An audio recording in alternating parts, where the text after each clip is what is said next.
अस्सलाम वालेकुम स्टूडेंट्स। आज हम स्टार्ट करेंगे physics for class 11 federal board chapter number 1 physical quantities and measurement.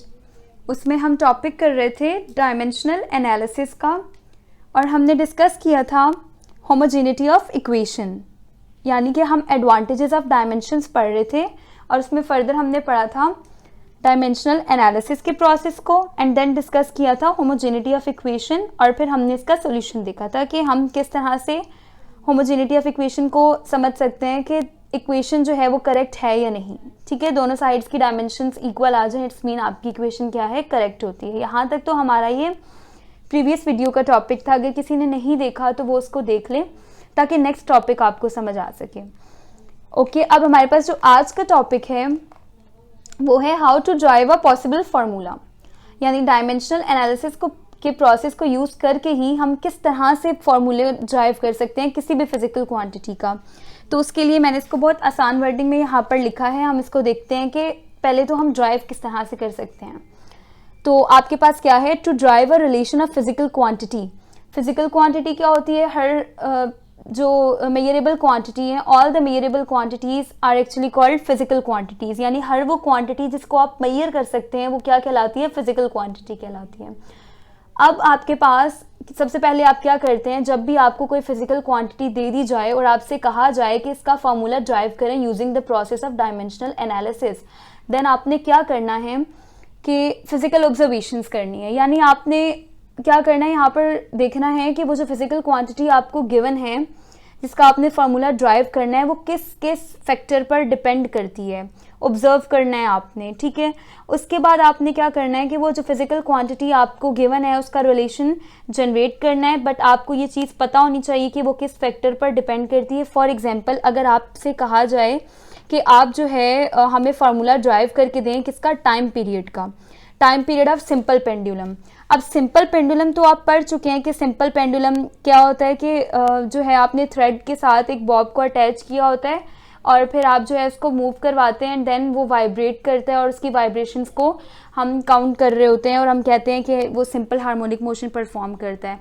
लेकिन एक्चुअली जब हमें उसका टाइम पीरियड निकालना होता है तो हमें ये चीज़ें देखनी पड़ती हैं कि वो किस किस चीज़ पर डिपेंड करेगा।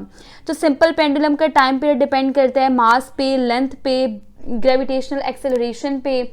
तो ये चीज़ें आपने लिखनी होगी कि वो इस चीज़ पे डिपेंड करता है। तो ये चीज़ें आपका मेन पॉइंट है कि फिजिकल क्वांटिटी, जैसे मैंने कहा कि जो आपको क्वांटिटी गिवन है वो टाइम पीरियड गिवन है, तो पहला काम आपने क्या करना है, चेक करना है कि वो डिपेंड किस पे करती है। ठीक है, अच्छा, अब हमें ड्राइव कैसे करना है फार्मूला। पहला स्टेप तो आपको समझ आ गई कि हमें जो है ये चेक करना होगा कि वो डिपेंड किस पे करती है।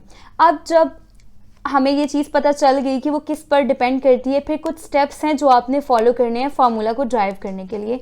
टोटल आपके पास 5 स्टेप्स हैं। ये 5 स्टेप्स हैं जो आप याद कर लेंगे तो आपके लिए बहुत ज़्यादा आसानी हो जाएगी किसी भी फिजिकल क्वांटिटी के फार्मूला को ड्राइव करना। तो अब यहाँ पर पहला जो स्टेप है, स्टेप 1 है, वो है प्रोपोर्शनैलिटी। यानी आपको जो फिजिकल क्वांटिटी गिवन है आपने बताना है, जब आपको ये चीज़ पता चल जाएगी कि वो किस किस पर डिपेंड करती है तो आपने प्रोपोर्शनैलिटी का साइन लगाना है और उस फिजिकल क्वांटिटी को उन सब फैक्टर्स के इक्वल, यानी उन सब फैक्टर्स को लिख देना है प्रोपोर्शनैलिटी का साइन लगा करके, उसके डायरेक्टली प्रोपोर्शनल है ये सब चीज़ें। ठीक है, जिस जिस पर वो डिपेंड कर रही होगी। और फिर क्या करना है, आपने जो है पावर्स जनरेट करनी है, लाइक ABC पावर्स। आप कोई कुछ भी यहाँ पर अल्फ़ाबेट का नेम दे सकते हैं, कोई, मैंने यहाँ पर ABC लिखा हुआ है, आप DEF कुछ भी दे सकते हैं। ठीक है, तो आपने पावर जनरेट करनी है। फॉर एग्जांपल, आप टाइम पीरियड का फार्मूला फाइंड कर रहे हैं, यानी टाइम पीरियड, अगर आप टाइम पीरियड का फार्मूला फाइंड कर रहे हैं तो स्टेप 1 क्या है, प्रोपोर्शनैलिटी का साइन लगाना है, प्रोपोर्शनैलिटी का साइन लगाना है और आपने बताना है यहाँ पे वो फैक्टर्स लिखने हैं। फॉर एग्जाम्पल, वो डिपेंड करता है मास पे, लेंथ पे, ग्रेविटेशनल एक्सेलरेशन G पे। ठीक है, ये 3 मैंने फैक्टर्स लिख दिए। तो ये मेरा पहला स्टेप था और उसके साथ साथ उन फैक्टर्स पर पावर जनरेट कर दें। पहले फैक्टर पे पावर लिख दें, आप लिख दें कि फर्स्ट जो आपके पास फैक्टर है उसकी पावर A है, जो सेकंड फैक्टर है उसकी पावर B है, जो थर्ड फैक्टर है उसकी पावर C है। ये फर्स्ट स्टेप हो गया। ठीक है, सेकंड स्टेप क्या है, प्रोपोर्शनैलिटी को रिमूव करना है, यानी इस प्रोपोर्शनैलिटी को रिमूव करना है तो जब भी प्रोपोर्शनैलिटी का साइन हटता है तो आपके पास इक्वल्स टू और कांस्टेंट, कोई भी कांस्टेंट आ जाता है। आप कांस्टेंट के भी ले सकते हैं और पूरा कांस्टेंट भी लिख सकते हैं, यानी यहाँ पे कोई भी कांस्टेंट वैल्यू आ जाएगी। फिर थर्ड स्टेप क्या है आपके पास, take dimensions on both side. आपने अब दोनों तरफ डायमेंशन लेनी है। इस तरफ आप टाइम पीरियड की डायमेंशन लेंगे। देखिए टाइम पीरियड की डायमेंशन, टाइम की जो डायमेंशन है वही होगी। टाइम की डायमेंशन क्या है, कैपिटल टी। तो आप यहाँ पर टाइम पीरियड की डायमेंशन लेंगे और यहाँ मास की डायमेंशन, लेंथ की डायमेंशन और एक्सेलरेशन की डायमेंशन ले लेंगे। थर्ड स्टेप हो गया। फोर्थ स्टेप क्या है, देन सॉल्व द इक्वेशन। उसके बाद आपने इक्वेशन को सॉल्व करना है, जो भी इक्वेशन बन गई हुई। सॉल्व इस तरीके से करना है कि आपके पास जो पावर्स आपने यहाँ जनरेट की हैं ए, बी और सी, उनकी वैल्यू आपको पता चल जाए। आपने इक्वेशन को सॉल्व करना है to find the value of powers. और लास्ट स्टेप क्या होता है, जैसे ही आपको इन पावर्स की वैल्यूज पता चल जाएंगी, after finding the values of A, B and C, put these values in equation 1। Equation 1 ये वाली होगी, ये जो प्रोपोर्शनैलिटी का साइन लगाकर आप लिखते हैं ना, ये मेरी इक्वेशन 1 हो जाएगी यहाँ पर, ठीक है। तो ये इक्वेशन 1 है। जैसे ही ए, बी, सी की वैल्यू फाइंड कर लेंगे, यहाँ ए की जगह ए की वैल्यू लिख देनी है, बी की जगह बी की वैल्यू और सी की जगह सी की वैल्यू। और उसके बाद जो है आपके पास जो चीज़ बनेगी वो एक्चुअल आपके पास फार्मूला आ जाएगा उस फिजिकल क्वांटिटी का। In this way formula is drive. आपने फार्मूला ड्राइव कर लिया। अगर किसी को स्टेप समझ नहीं भी आए हैं तो हम क्या करेंगे, अभी आपको मैं ये एग्जाम्पल करवाती हूँ, इन्हीं स्टेप्स को फॉलो करवा कर, तो आपको और बेहतरीन तरीके से स्टेप्स समझ आ जाएंगे। तो आगे चलते हैं, एग्जाम्पल को सॉल्व करते हैं, लेकिन उससे पहले आप ये 5 स्टेप्स याद कर लें। अब हमारे पास क्या है, to drive a possible formula. अगर हमें कोई फार्मूला ड्राइव करना है, ठीक है, डायमेंशनल एनालिसिस का प्रोसेस यूज करते हुए, driving a relation for a physical quantity depends on correct guessing of various factors on with the physical quantity depends. यानी हमें क्या करना है, जो भी फिजिकल क्वांटिटी आपको गिवन है, फर्स्ट ऑफ ऑल आपने गेस लगाना है, गेस करना है किस किस फैक्टर पर वो फिजिकल क्वांटिटी डिपेंड कर रही है। जैसे मैंने आपको एक फिजिकल क्वांटिटी क्या दी थी, टाइम पीरियड, किसका, सिंपल पेंडुलम का। तो आपने क्या गेस किया कि वो किस पर डिपेंड कर रही है, कौन से फैक्टर पर, मास पर, लेंथ पर और ग्रेविटेशनल एक्सेलरेशन जी पर। तो इसी तरह हमें जो भी फिजिकल क्वांटिटी दी जाएगी, हमें गेस करना है कि वो किस फैक्टर पर डिपेंड कर रही है। उसके बाद क्या करना है, let us drive the formula for the wavelength of matter. अब आपको इन्होंने एक क्वेश्चन दे दिया है कि आपने क्या करना है, फार्मूला ड्राइव करना है for wavelength of matter wave using dimensional analysis. Dimensional analysis का प्रोसेस यूज करना है और आपको फार्मूला ड्राइव करना है वेवलेंथ का मैटर वेव्स की। अब मैटर जो है उसका ड्यूअल नेचर होता है, एक पार्टिकल नेचर और एक वेव नेचर। और यहाँ पर किस नेचर की बात हो रही है, वेव नेचर की। और अगर कोई वेव जनरेट हो रही है, जाहिर बात है उसकी वेवलेंथ भी होगी और वही वेवलेंथ आपने फाइंड करनी है। अब यहाँ पर आपको वेवलेंथ फाइंड करने का कहा गया है, तो सबसे पहला काम आपने क्या करना है, यही देखना है कि वेवलेंथ कौन से फैक्टर्स पर डिपेंड करती है, ठीक है। तो स्टार्ट करते हैं इसका सोल्यूशन। किस तरह से होगा हमारे पास इसका सोल्यूशन, यहाँ पर हमसे कहा गया है कि हमें फार्मूला ड्राइव करना है वेवलेंथ ऑफ मैटर वेव्स का। सबसे पहला point, as the wavelength of matter wave depends upon, ठीक है, सबसे पहला पॉइंट यही है। जैसे टाइम पीरियड में हमने देखा था कि टाइम पीरियड कौन कौन से फैक्टर्स पर डिपेंड कर रहा है, उसी तरह हम देखेंगे कि वेवलेंथ जो है वो कौन कौन से फैक्टर्स पर जो है वो डिपेंड कर रही है, ठीक है।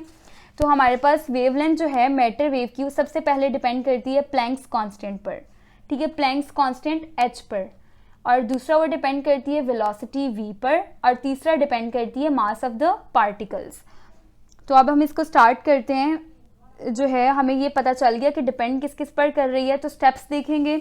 हमारे पास फर्स्ट स्टेप क्या था, जब हमें ये पता चल जाए कि वो डिपेंड किस किस कौन कौन से फैक्टर पर फिजिकल क्वांटिटी कर रही है, तो स्टेप क्या होता है कि उन सारे फैक्टर्स को प्रोपोर्शनैलिटी में लिख दें और उनके ऊपर पावर्स जनरेट कर लें, ए, बी और सी। तो हम बिल्कुल इसी तरह से करेंगे, यहाँ पर अपना पहला स्टेप फॉलो करेंगे। अब मैं यहाँ पर हेडिंग नहीं दूंगी, हमारा स्टेप 1 है, स्टेप 2 है, ठीक है। आपको खुद वहाँ पे जो 5 स्टेप्स हैं आपने याद कर लिए हैं, तो उसी के अकॉर्डिंग यहाँ पर मैं इसको जस्ट सॉल्व करवाऊंगी।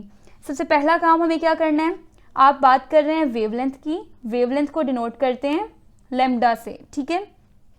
और लैम्डा आपके पास क्या करना है, प्रोपोर्शनैलिटी का साइन जनरेट करना है। आपका स्टेप 1 क्या होता है, प्रोपोर्शनैलिटी का साइन जनरेट करना होता है और प्रोपोर्शनैलिटी का साइन जनरेट करके वो तमाम फैक्टर्स लिख देने हैं जिन पे वो फिजिकल क्वांटिटी डिपेंड कर रही है। यहाँ पर फिजिकल क्वांटिटी लैम्डा है और वो किस किस पर डिपेंड कर रही है, आपको गिवन है एक प्लैंक्स कांस्टेंट h पर, तो हम यहाँ पर लिख लेंगे वो प्लैंक्स कांस्टेंट h पर डिपेंड कर रही है। दूसरा वो डिपेंड कर रही है वेलोसिटी v पे और फिर मास ऑफ द पार्टिकल पे, ठीक है, मास ऑफ द पार्टिकल और वेलोसिटी v पर, इन तीनों फैक्टर पर आपके पास ये लैम्डा डिपेंड कर रहा है। इसी के साथ साथ आपने क्या पढ़ा था फर्स्ट स्टेप में, यहाँ देखेंगे प्रोपोर्शनैलिटी लिखने के बाद साथ ही मैंने प्लस में क्या लिखा हुआ है, पावर्स जनरेट कर लें उन फैक्टर्स पर a, b और c। तो इन फैक्टर्स पर हम जनरेट कर लेंगे पावर a, b और c, ठीक है, पावर जनरेट कर ली।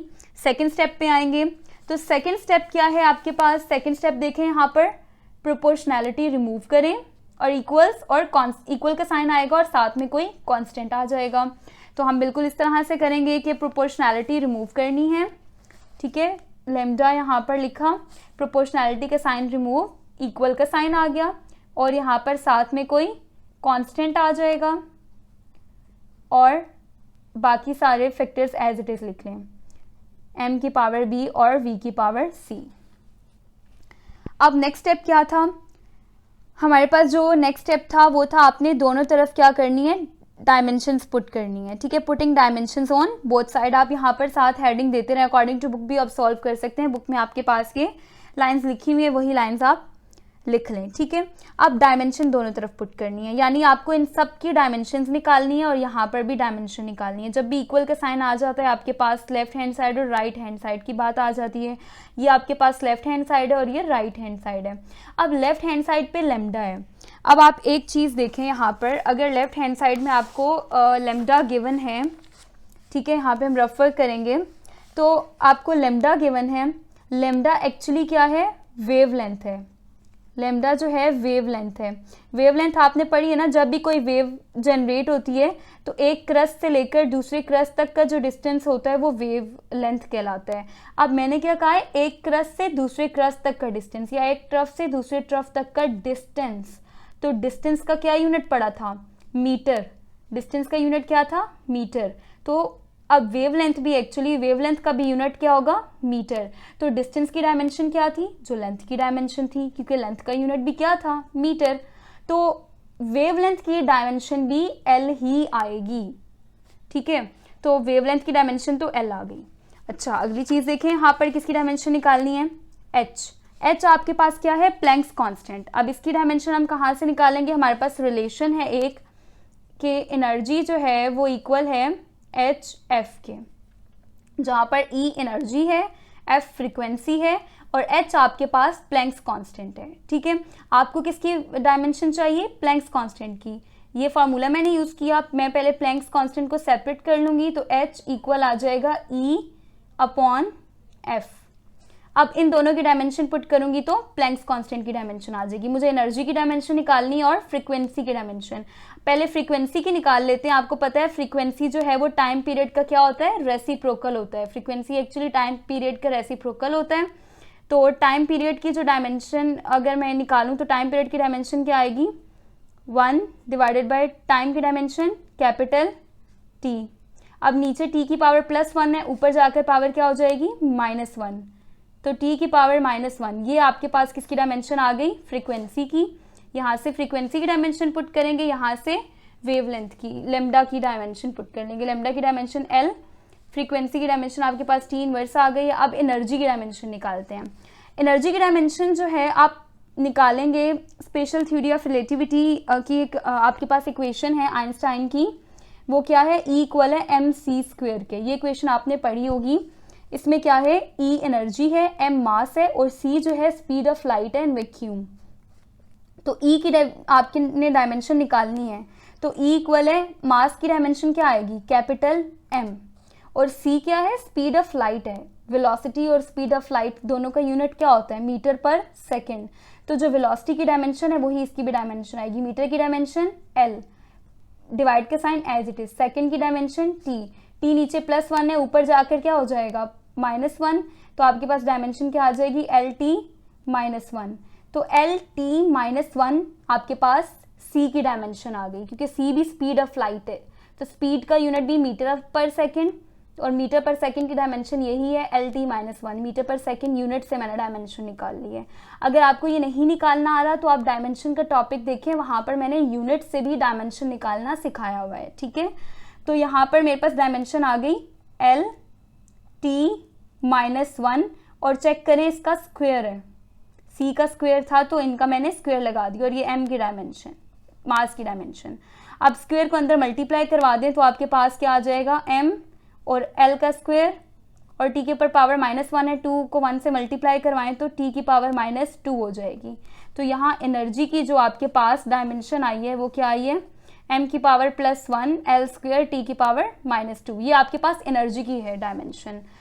और आपको लैम्डा की भी डायमेंशन पता चल गई, फ्रीक्वेंसी की डायमेंशन भी पता चल गई, और एनर्जी की डायमेंशन भी पता चल गई, ठीक है। एक्चुअली आपने पुट किसकी करनी थी, H की, प्लैंक्स कांस्टेंट की पुट करनी थी। तो अब H की डायमेंशन कैसे पुट करेंगे, यहाँ पर H इक्वल है एनर्जी अपॉन फ्रीक्वेंसी, तो H इक्वल है एनर्जी की क्या डायमेंशन आई है, M L square T-2 divided by frequency की क्या आई है हमारे पास डायमेंशन, T इनवर्स। तो फ्रीक्वेंसी की डायमेंशन मैंने यहाँ पर T इनवर्स लिख दी।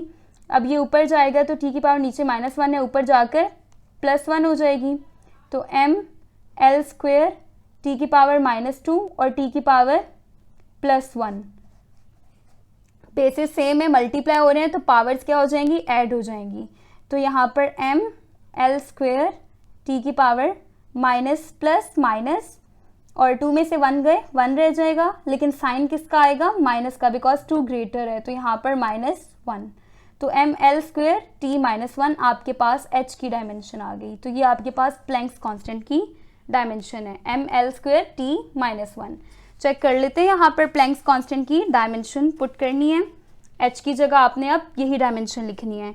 और अगर आप बुक में भी देखें तो H की जो आपके पास डायमेंशन यहाँ पर पुट हुई हुई है, H की डायमेंशन अगर आप यहाँ पर चेक करें तो लेमडा की डायमेंशन उन्होंने लिखी है L, हमारे पास भी लेमडा क्या है, मीटर है, और उसकी डायमेंशन L है, कांस्टेंट एज इट इज। और H की जो डायमेंशन है प्लैंक्स कांस्टेंट की, M L स्क्वायर T की पावर -1। तो आपके पास बिल्कुल यही डायमेंशन आई है H की, M L स्क्वायर T की पावर -1। और ये देख लें किस तरह से आई है ये डायमेंशन, ठीक है। इस तरह से हमने थोड़ा सा रेफर किया, और इस तरह से हम H की डायमेंशन लिख देंगे, M L स्क्वायर T-1। आपके पास H की डायमेंशन निकालनी थी, वो भी हमने निकाल ली, और मास और वेलोसिटी की तो हमें पता है। अब हम बस डायमेंशन यहाँ पर पुट करेंगे, ठीक है। अब हमारे पास क्या होगा, नेक्स्ट स्टेप, लेमडा की डायमेंशन निकाली, लेमडा की डायमेंशन क्या आई, L। थर्ड स्टेप कर रहे हैं, putting dimensions on both side, equals to constant है, कोई भी कांस्टेंट है तो कांस्टेंट की डायमेंशन नहीं होती, डायमेंशन होती नहीं है, तो आप 1 भी लिख सकते हैं इधर, ठीक है। और H जो है, H की डायमेंशन आपने अभी निकाली है, H की डायमेंशन आपके पास देखिए, डायमेंशन जो भी आई है वो H की आई है, और power A as it is इसके ऊपर आपने लिखनी है। तो डायमेंशन क्या आई थी, M L स्क्वायर T-1, ठीक है, ये आपके पास डायमेंशन आई। अब मास है, M मास है, और मास की डायमेंशन, मास एक बेस क्वांटिटी है, उसकी डायमेंशन क्या है, M, और M के ऊपर पावर क्या है, B, तो आप B पुट कर दें, ठीक है। वेलोसिटी, अब वेलोसिटी की डायमेंशन निकालने की नीड नहीं, इतनी दफ़ा हम निकाल चुके हैं, अब इसको डायरेक्ट लिखें, L T-1, ये आपके पास वेलोसिटी की डायमेंशन है, और पावर C, वेलोसिटी का यूनिट होता है मीटर पर सेकेंड, तो वहाँ से हमने डायमेंशन पुट कर ली है, ठीक है।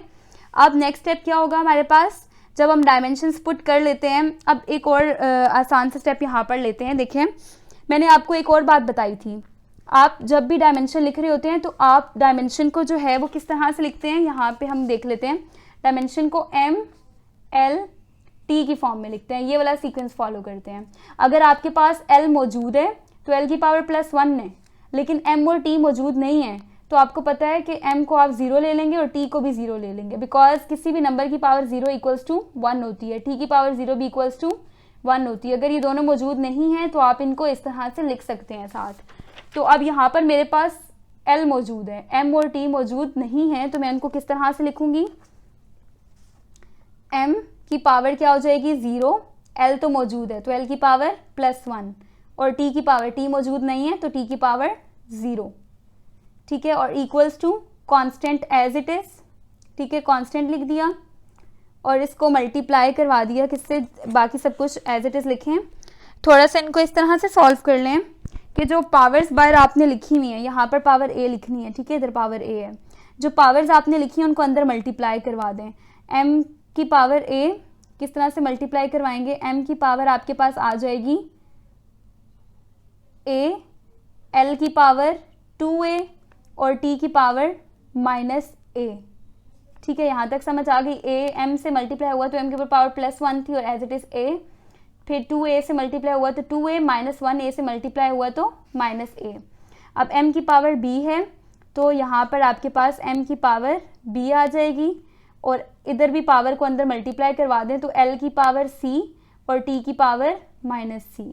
अब ये सब आपस में मल्टीप्लाई हो रहे हैं तो बेसिस सेम, पावर्स क्या हो जाती हैं, ऐड हो जाती हैं। तो m की सारी पावर्स को साथ लिख दें, l की पावर्स को साथ लिख लें और t की पावर्स को साथ लिख लें। तो आप किस तरह से लिखेंगे, यहाँ पर इस तरफ तो एज इट इज़ लिखें, ये m की पावर 0, l की पावर +1, t की पावर 0। यहाँ पर क्या करेंगे, कांस्टेंट को एज इट इज़ लिखें, कांस्टेंट है आपके पास, और बाकी पावर्स को किस तरह से हम लिख लेंगे। m की पावर आपके पास क्या है, m है, तो m की जो भी पावर है आप उन सब पावर्स को इकट्ठा लिख दें। एक ओवरऑल चेक करें, m की पावर a है और यहाँ m की पावर b है, तो बेसिस सेम, पावर्स ऐड, तो m की ओवरऑल पावर आ जाएगी a + b, ठीक है। उसके बाद l को चेक करें। अब ज़रा l की पावर देखते हैं। l की पावर एक तो 2a है और l की पावर c है, बेसिस सेम, पावर z, तो 2a + c, तो l की पावर क्या आ गई, 2a + c। अब टाइम को देखें, मतलब t को देखें, तो t की पावर -a है और t की पावर -c है, बेसिस सेम, पावर्स ऐड, तो आपके पास t और t की पावर एक तो -a है, पावर्स ऐड हो रही हैं तो प्लस माइनस और c, ठीक है। इस तरह से आपने पावर्स लिख दी। अब नेक्स्ट स्टेप आपने क्या करना है, जब आप इस तरह से पावर्स जनरेट कर लें तो अब पावर्स को आपने जैसे m है तो m की पावर a + b है, ये इक्वेशन के कौन से हैंड साइड है, राइट हैंड साइड है, और ये आपके पास लेफ्ट हैंड साइड है। पावर्स को इक्वेट करना है, यानी m की पावर a + b को यहाँ पर जो भी m की पावर है उसके साथ कंपेयर करना है। फिर l की पावर 2a + c है, इसको यहाँ पर l की जो भी पावर है उसके साथ कंपेयर करना है, और यहाँ पर t की पावर -a - c है और इस तरफ t की जो भी पावर है उसके साथ कंपेयर करना है। तो आप यहाँ पर हेडिंग दे देंगे। अब ये ऐसा क्यों कर रहे हैं, ये हमारा 4th स्टेप है। आप यहाँ पर 4th स्टेप देखें, आपने सॉल्व करना है इक्वेशन को, डायमेंशंस पुट कर ली ना, उसके बाद इक्वेशन को इस तरह सॉल्व करना है कि a b c की वैल्यू आ जाए। तो हमें a b और c की वैल्यू फाइंड करनी है, तो उसके लिए मैं क्या करूँगी, यहाँ पर पावर्स को इक्वेट करूँगी। तो आप यहाँ पे हेडिंग दे सकते हैं, क्या हेडिंग देंगे यहाँ पर, इक्वेटिंग पावर्स, ठीक है, इक्वेटिंग पावर्स, ठीक है, इक्वेटिंग पावर्स की हेडिंग दे देंगे। और सबसे पहले आप किसकी पावर को इक्वेट करेंगे, m, ठीक है। तो अगर आप m को देखें तो यहाँ पर m की पावर क्या है, 0, और यहाँ पर m की पावर क्या है, a + b। तो आप पावर्स को इस तरह से इक्वेट कर लें यहाँ पर, ठीक है। m की पावर है आपके पास,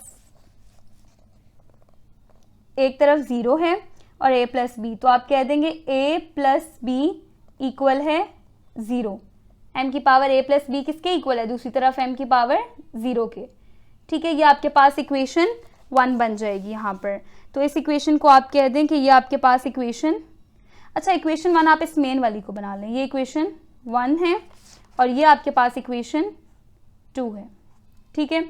सेकेंड इक्वेशन बन गई, m की पावर्स इक्वेट हो गई। अब इक्वेट करें l की पावर्स, तो l की पावर यहाँ पर क्या है, 2a + c, और यहाँ पर क्या है, 1 + 1, तो 2a + c किसके इक्वल है, 2a + c इक्वल है 1 के। ये आपके पास इक्वेशन 3 है, ठीक है। थर्ड इक्वेशन बन गई आपके पास कि 2a + c इक्वल है 1 के। अब नेक्स्ट आपने यहाँ पे करना है t की पावर्स को इक्वेट। t की पावर क्या है, -a - c, तो -a - c इक्वल है, t की पावर इधर से ली और यहाँ पर t की पावर क्या है, 0, तो इक्वल है 0 के। यहाँ पे आपके पास बन गई इक्वेशन 4। अब आपके पास पावर्स इक्वेट हो गई और 3 इक्वेशंस बन गई। अब इन इक्वेशंस को आपने इस तरह से सॉल्व करना है कि आपके पास ए, बी और सी की वैल्यू आ जाए। तो अब इन इक्वेशंस को सॉल्व करना है, ए, बी, सी की वैल्यूज़ निकालेंगे हम। तो उसके लिए हम रफ वर्क कर लेते हैं। मैं आपको रफ वर्क में इनकी वैल्यूज़ निकाल देती हूँ, क्योंकि आपके पास जो बुक में गिवन है, आप अगर यहाँ पर देखें तो इन्होंने ना इसके बाद डायरेक्टली आपसे कह दिया है कि इक्वेशन 3, 4, 5। अच्छा, इन्होंने इक्वेशंस को नेम 3, 4, 5 दी और हम जब सॉल्व कर रहे थे तो हमने 2, 3, 4 दिए, तो इसका कोई इशू नहीं है। तो आप अब क्या करेंगे, इन्होंने यहाँ पर डायरेक्ट आपको दे दिया है, तो मैं इसको आपको सॉल्व करवा देती हूँ किस तरह से ये सॉल्व हुआ होगा एक्चुअली। ठीक है, अब आपको a plus b equals to 0 दे दिया गया है। ठीक है, इसको यहाँ पर हम देखते हैं, इक्वेशंस यहाँ पर लिख लेते हैं कि a प्लस बी इक्वल है 0 के, और आगे क्या है 2a प्लस सी इक्वल है 1 के। यहाँ लिख लेंगे 2a प्लस सी इक्वल है 1 के, और उससे आगे क्या है minus a minus c equal है 0 के। तो minus a minus c equal है 0 के। अब सबसे पहला काम आपने क्या करना है, इसको सॉल्व करने के लिए आपने करना है, अगर मैं यहाँ देखूँ तो जो इक्वेशन मेरे पास, जो हमने इक्वेशंस को यहाँ नेम दिए हैं 2, 3, 4 दिए, यहाँ पे भी आप दे दें 2, 3 और इक्वेशन 4। अब करना क्या है, अगर मैं इक्वेशन 3 और 4 को ऐड करूं, यहां मैं लिख दूं by adding equation 3 and 4। Equation 3 and 4 को अगर मैं ऐड करूं तो क्या होगा, इक्वेशन 3 क्या है 2a प्लस सी इक्वल है 1 के, और इक्वेशन 4 क्या है minus a minus c equal है 0 के। इनको क्या करना है, ऐड करना है। ऐड करें, 1 plus 0 1 equal sign as it is, plus minus minus, तो ये सी से कैंसिल, 2a में से a गए बिकॉज प्लस माइनस माइनस, 2 में से a गए, a रह गया, तो a की वैल्यू क्या आ गई, a की वैल्यू आपके पास है 1। ठीक है, अब b के लिए काम करेंगे, फॉर b। अब b कैसे निकाल सकते हैं हम, a की वैल्यू उठाकर इक्वेशन 2 में पुट कर दें, a की जगह, putting value of a in, putting a equals to 1 in equation 2। तो इक्वेशन 2 आपके पास ये है a plus b equals to 0, इसमें a की वैल्यू 1 पुट कर दें, प्लस b इक्वल्स टू 0। अब यहाँ पर 1 प्लस बी इक्वल्स टू 0 आ गया, 1 यहाँ पर प्लस के उस तरफ जाएगा इक्वल के, तो b इक्वल्स टू -1, तो b की वैल्यू क्या आ गई -1। अब किसकी वैल्यू रह गई पावर्स में, c की वैल्यूज रह गई, c की वैल्यू रह गई है। ठीक है, c के लिए क्या करेंगे, आपके पास c इस इक्वेशन में भी आ रहा है, इसमें भी आ रहा है, आप लास्ट से निकाल लें। a की वैल्यू आपको पता चल गई 1 है, c की वैल्यू आपने निकालनी है, तो आप क्या कहेंगे, putting value of a in equation 4। तो आप यहां लिख लें putting a in equation 4। Equation 4 क्या है, -a माइनस सी इक्वल है 0। अब a की वैल्यू आपके पास क्या थी +1, पर यहाँ पर माइनस साइन है, आप minus sign as it is लिखें और a की वैल्यू लिखें, -c इक्वल है 0। यहाँ 1 माइनस का इक्वल की उस तरफ जाकर प्लस का हो जाएगा, तो +1, बट c के साथ माइनस एज इट इज। अब ये माइनस को उस तरफ भेज दें तो -1, तो c की वैल्यू भी आपके पास क्या आ गई -1। तो a की वैल्यू +1, b की वैल्यू -1 और c की वैल्यू भी -1। ये तीनों वैल्यूज आप यहाँ लिख लें कि a की वैल्यू आपके पास a इक्वल है 1 के, b इक्वल है -1 के और c भी इक्वल है -1 के। ये तीनों वैल्यूज आपको बुक में डायरेक्ट दी गई थी और हमने इनका सोल्यूशन देख लिया कि किस तरह से ये तीनों वैल्यूज आई हैं। ठीक है, a की वैल्यू 1 है, b की -1 और c की भी -1। अब लास्ट स्टेप हमने फॉलो करना है, जो हमारे पास लास्ट स्टेप था वो क्या था, जब आपके पास पावर्स की वैल्यूज आ जाएं, जब आप पावर्स फाइंड कर लें तो उन सबको उठाकर इक्वेशन 1 में पुट कर दें। इक्वेशन 1 ये है, तो आप इक्वेशन 1 में पुट करें।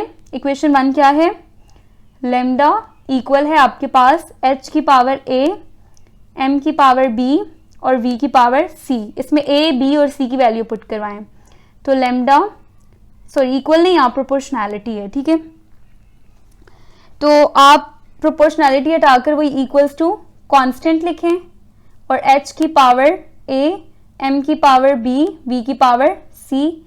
अब लैम्डा इक्वल है constant as it is, h की पावर a तो h और पावर क्या है, a की वैल्यू पुट कर दें, a की वैल्यू क्या है 1, तो h की पावर 1, और m की पावर b है तो b की वैल्यू क्या थी -1, तो m की पावर -1, और v की पावर आपके पास आएगी c है तो c की पावर -1।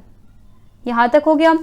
अब मुझे अगर पावर पॉजिटिव करनी है तो मैं इनको डिवाइड में भेज दूंगी, तो पावर क्या हो जाएंगी मेरे पास पॉजिटिव हो जाएंगी। तो लैम्डा इक्वल है कांस्टेंट इनटू h की पावर तो है ही प्लस में, ठीक है, h की पावर तो है ही +1, इन दोनों को प्लस में करना है तो आप इन्हें नीचे भेज दें डिवाइड में, तो m की पावर +1 हो जाएगी और v की पावर भी +1 हो जाएगी।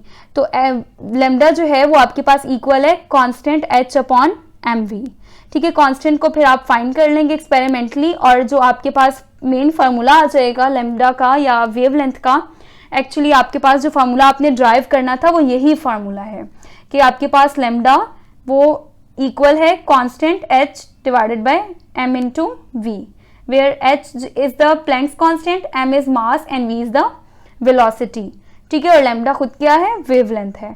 तो ये आपके पास फार्मूला है और ये स्टेप्स हैं इसको सॉल्व करने के, इसको ड्राइव करने के, ठीक है। और फर्दर जो रफ वर्क मैंने आपको कराया तो वो आप यहाँ पे शो भी कर सकते हैं, आपकी मर्जी, आप उसको रफ में करें या शो कर दें, आप डायरेक्ट भी इस तरह से कर सकते हैं। और ये a और b c की जब वैल्यू आपने निकाली है तो यहाँ एक लाइन आप लिखेंगे कि from equation 2, 3 and 4 we get the value of the powers a, b and c equals to, फिर आप इनकी वैल्यूज लिख लें।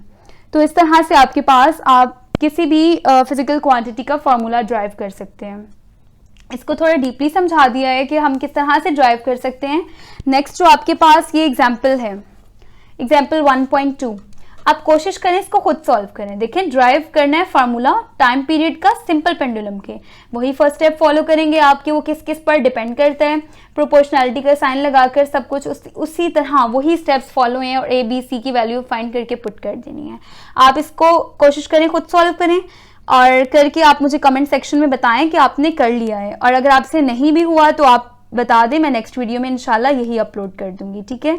और वैसे भी मैंने नेक्स्ट वीडियो में यही समझाना है, पर मैं चाह रही हूँ उससे पहले आप इसको खुद ट्राई करें।